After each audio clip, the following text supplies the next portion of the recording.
Good morning, welcome to Planet Mojo. This morning I'm going to show you how to plant bare root grapes.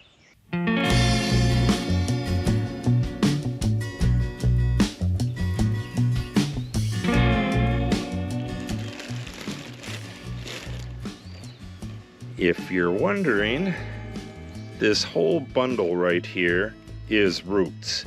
This is how you get grapevines from an actual vineyard instead of a big box store. You get massive roots like this. I'm not 100% sure how old these vines are. They're at least 2 years old, and then they're dug up and sold to you. I got a bunch of information on it as well.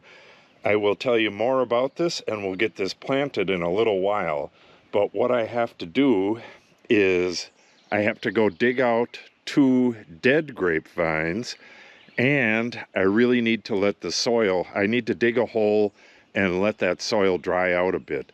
We had over 1 inch of rain last night, and it's kind of too wet to be planting right now, but I don't have time to plant any other time, and it's going to rain again tomorrow.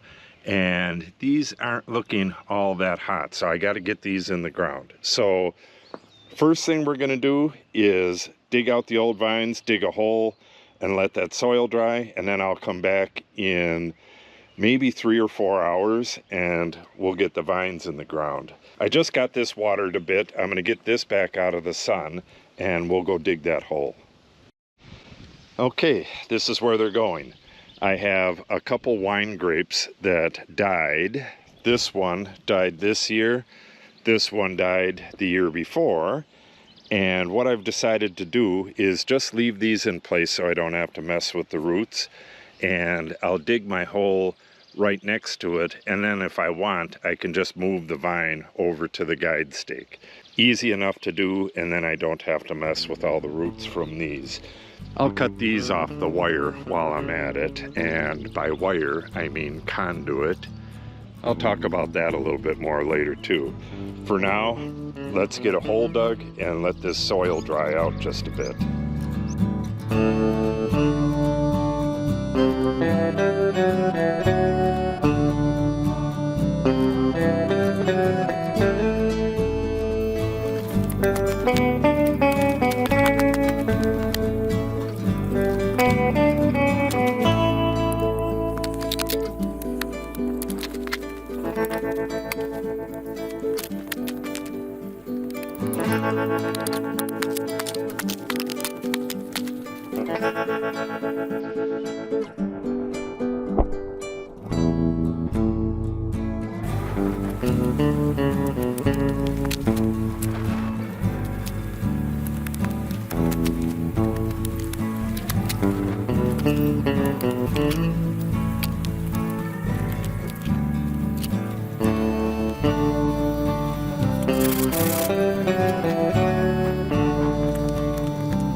Okay, that's it for digging the holes. I'm going to let this stuff dry out for maybe an hour, and then I'll come back here and we'll get the vines planted. Alright, before I went and dug the hole, I sprayed a whole bunch of water in this bag. You can see it down here, but these are still a bit dry. What you got to do next is hydrate the roots, and I'm going to do that right now. I got to peel off all of this packing material, which is newspaper, unfold the roots, and then I'm going to soak it in a bucket of water. I'm going to do that for roughly an hour, and then we'll get these planted.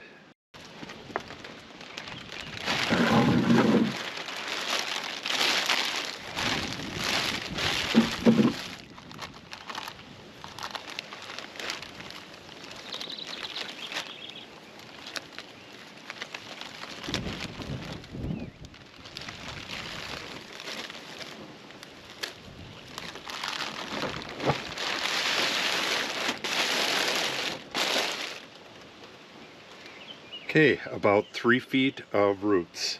Lots of buds on this. It's been sitting in the packaging a bit too long, but the weather just wouldn't permit us to get this planted. It should be all right though.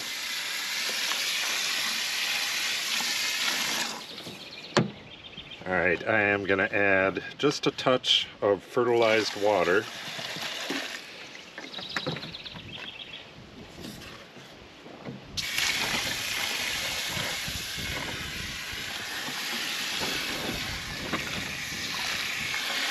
Trying to get this standing upright, but I don't want to rub off the buds.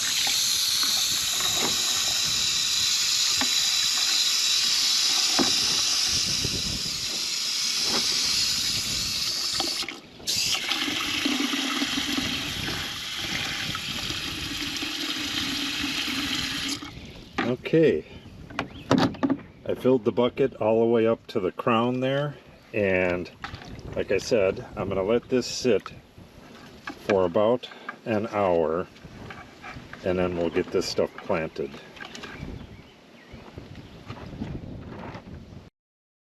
Okay, it has been about an hour. These are plenty hydrated. Now I'll tell you a little bit more about this vine. This is Bluebell, and Bluebell resembles Concord in size and color, but matures earlier and is more cold hardy than Concord. In our area, we need cold hardy grapes. In this area, we need either zone 3 or zone 4, and this is zone 3. So a little bit more about this. The training system is TWC, which is top wire cordon, which is how I have everything else. I have, well, if you're new to the channel, I have a vineyard down there. I'll put a link above to the vineyard playlist, but I have a vineyard down there and everything is top wire cordon. And as far as diseases go, the big 4 diseases, it's slightly susceptible to them. Some grapevines are moderately susceptible and some are highly susceptible. I don't want any grapevines that are higher than slightly susceptible because it takes a whole lot of spraying to keep them from getting disease. Got a wolf spider right there. Hey, Wolfie. Them suckers get size of a silver dollar around here. Okay, grape color, blue-black. Primary use, juice and jelly. We have tons of wine grapes here, but we're in dire need of stuff for juices and jellies, and I'm hoping this fits the bill. Okay, wine color not applicable. Variety origin, University of Minnesota. They create the vast majority of the cold hardy grapes. Parents, Beta X unknown and Vitis labrusca. Pseudonym, Minnesota 158, year released 1944. So Bluebell has been around for a while. Harvest season early. Again, hardiness zone 3. Sulfur sensitivity, highly susceptible, so you probably wouldn't want to do this as an organic because sulfur and copper are basically, they don't use much else besides those. So if it's sulfur susceptible, you might want to pick a different vine. Okay, vine vigor, vigorous, which can be problematic, but that's okay. Okay, and then growth habit, trailing. Anything that's on a top wire cordon would have to be trailing because it's growing, 6 feet off the ground and trails down. Distance between vines, 6 to 8 feet. That's basically the same as the ones in the vineyard. We'll have a little more space for them though. Training system, top wire cordon again, and bud break, mid-season with Concord. And the later the bud break, when you have a cold season grape variety like this, the better. If the buds break and then it freezes, you lose a whole bunch of your crop. So you really want the buds to break later rather than earlier. Okay, so now that you know a little more about that, oh, and by looking at this, you can see this right here is the first year's growth, and I believe basically the rest of it is the second year's growth. So this would be this vine's 3rd year.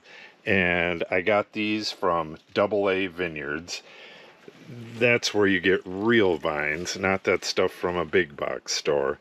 I'll put a link to AA Vineyards in the description below. They have a huge selection of grapevines, and they have all this information down at the bottom of the page, so you can see if it'll grow in your area, if it's susceptible to any diseases, and all this other information. They have it all on all their grape varieties. So if you want grapevines, get it from a vineyard, not from a big box store. Okay, with all that said, let's go get these in the ground.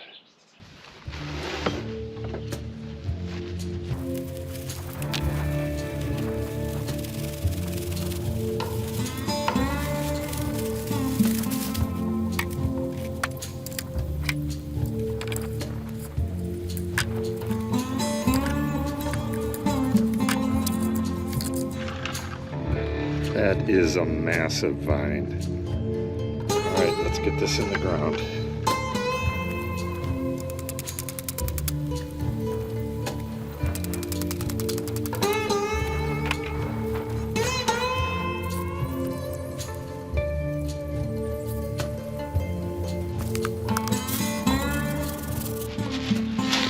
All right, a little bit of time release fertilizer.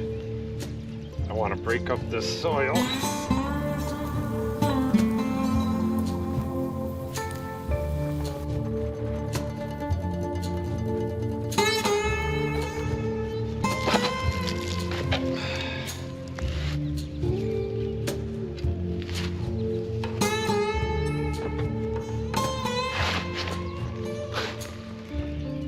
Okay, what I'm going to do is prune the end of those roots off. This position like this. I want the very first root to be level with the ground level. And then these roots, we'll just spread them out.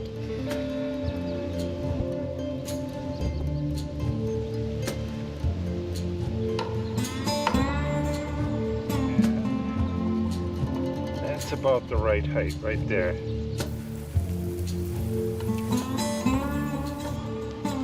And the big old chunks of wood from the mulch that I added to the soil, that will encourage mycorrhizal fungi. When you have a thick layer of this wood mulch and you lift it up in the middle of the summer, you'll see a mat of mycorrhizae growing underneath it. All right, I'll water it in down here.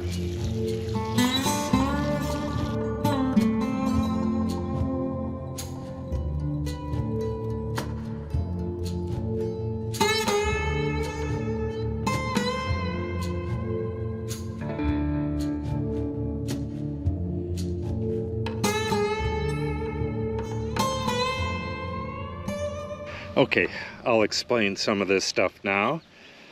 What I did was dig a 10 to 12 inch deep hole about, well, it's actually a trench, about 2 feet long. I wanted this soil to dry out a little bit so it's a little more crumbly so I can mix it up together, because we have heavy clay down right at about the level I dug to, and I want to kind of mix it in. But what I'm doing with the vine, well, let me tell you about this first. This is right where the vine is going to be my guide stake. In the vineyard I use rebar, but up here I'll use this stuff. This is just a regular old garden stake. You really want to have that in first because you train your vine right to it. So when you put the vine into the ground, it's going to be right onto it like that. So now I can tie that on and it's just going to go straight up the pole. So the next thing I do is lay the vine in the hole, figure out how long it is, trim the roots off. When you trim the roots, it encourages root growth.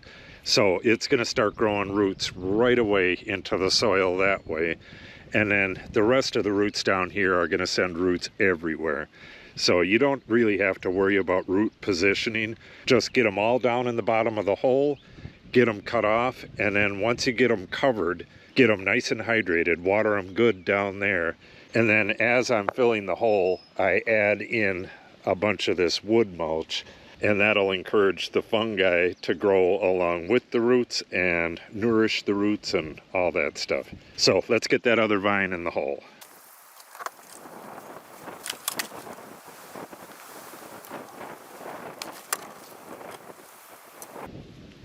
Okay, no trimming on this one.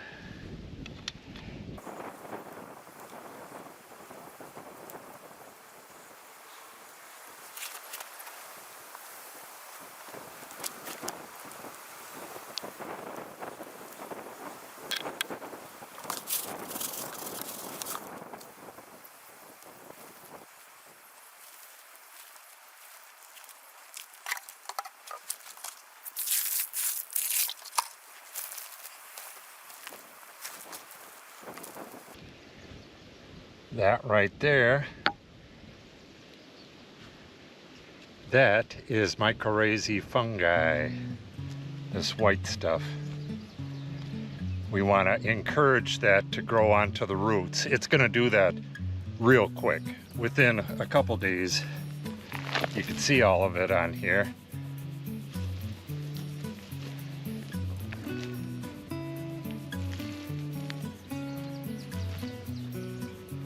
And then every year I put down wood mulch around all the vines, and that keeps everything nice and healthy.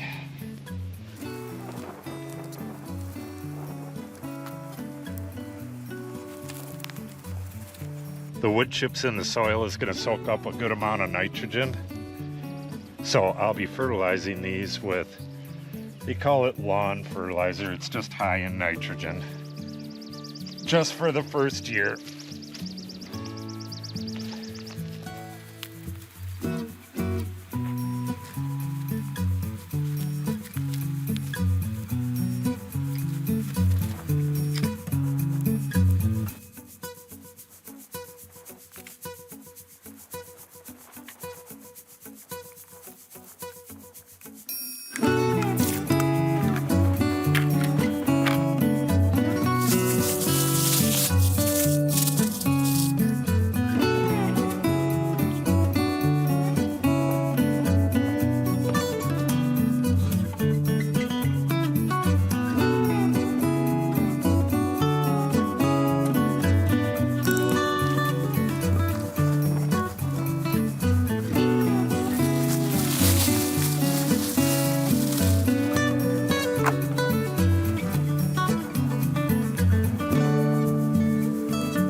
And there you have it. 2 bluebells planted on Planet Mojo in May of 2021. So over the years, you'll be able to see these grow and get bigger and bigger. And this year, you'll be able to see how I train this to the trellis. So what I'm basically going to do is, this looks like it's going to have, a good amount of shoots. 1, 2, 3, 4, 5, 6, 7. So as these grow out, the best 2 I'm going to tie to the stake and let those grow up. And then at the very end of the year, once they're dormant, I'll cut all the other stuff off and it'll just be those 2 trunks. And then from there on in, those trunks will go up and become the cordons. But you'll see all that if you subscribe and click on the update icon. If you have any questions or comments, put them in the comment section below. I generally answer them all. And if you share the video and or give it a like, it helps the channel out greatly. Thanks for watching and have a great day.